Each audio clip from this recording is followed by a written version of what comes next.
시내리 주택 설계만 하지 말고 직접 한 채 지어서 팔아보자. 하우스, 시내리 주택. 동네를 오가는 이들이 발걸음을 멈추고 예쁘다며 한마디씩 거드는 집. 디자인은 물론 기능까지 충실한 잘 지은 그 집을 찾았다. 아키텍트.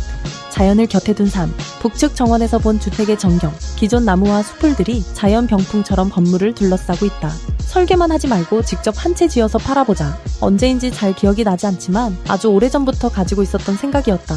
2018년 초여름, 더는 뒤로 미룰 수 없다는 마음으로 집 짓기를 시작했다.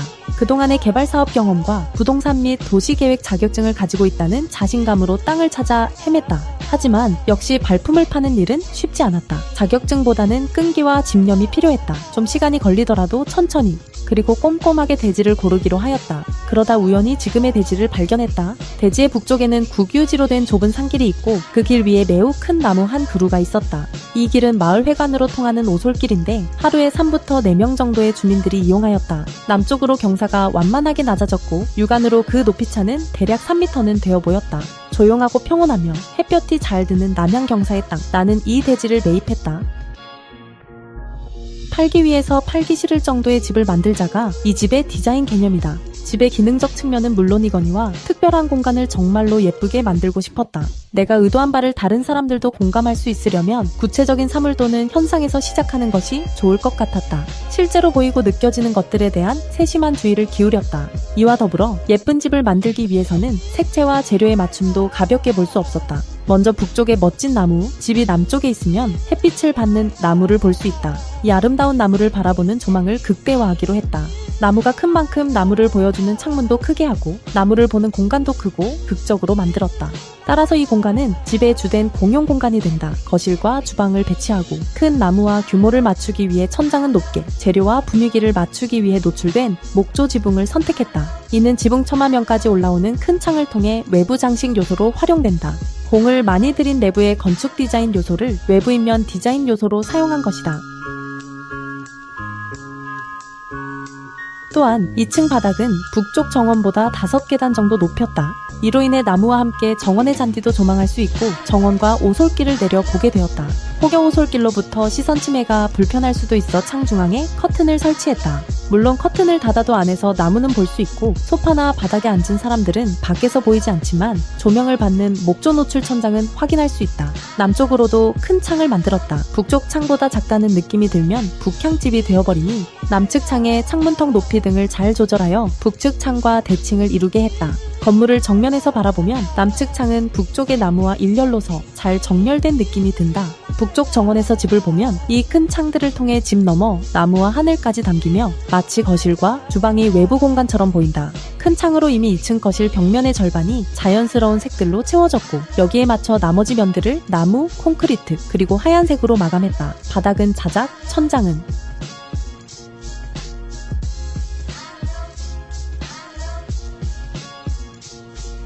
미송 벽면은 콘크리트 노출면을 배경으로 가구를 배치하였다. 계단실이 상하부로 나뉜 느낌이 들지 않도록 2층 바닥의 재료가 바닥판 측면을 감싸고 1층 천장까지 내려오게 했다. 반대로 1층 바닥은 하얀색으로 대비시켰다. 이 색채 계획은 1층에 있는 방에도 동일하게 적용된다. 콘셉트가 그대로 현실이 되어 팔기에는 너무 아까운 집이 되고 말았다.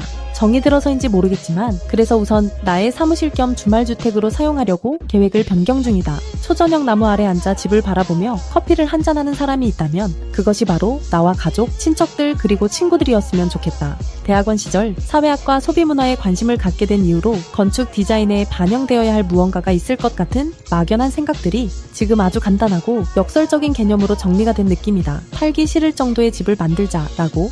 정원에서 보이는 내부의 목구조 천장이 멋스럽다. 이 집을 짓기 전 계절에 따라 변하는 대지, 3주변 나무와 어우러진 남측 창과 박공 지붕선, 사주차장 및 현관 쪽 모습, 캐노피 지붕과 우편함을 같은 소재로 제작하고 가스관에는 음분을 칠하여 부착된 각종 설비 요소의 색상을 맞췄다. 기단 부분은 건축물의 인면 재료와 동일한 벽돌을, 바닥은 벽돌색과 유사한 자연 자갈을 포설했다.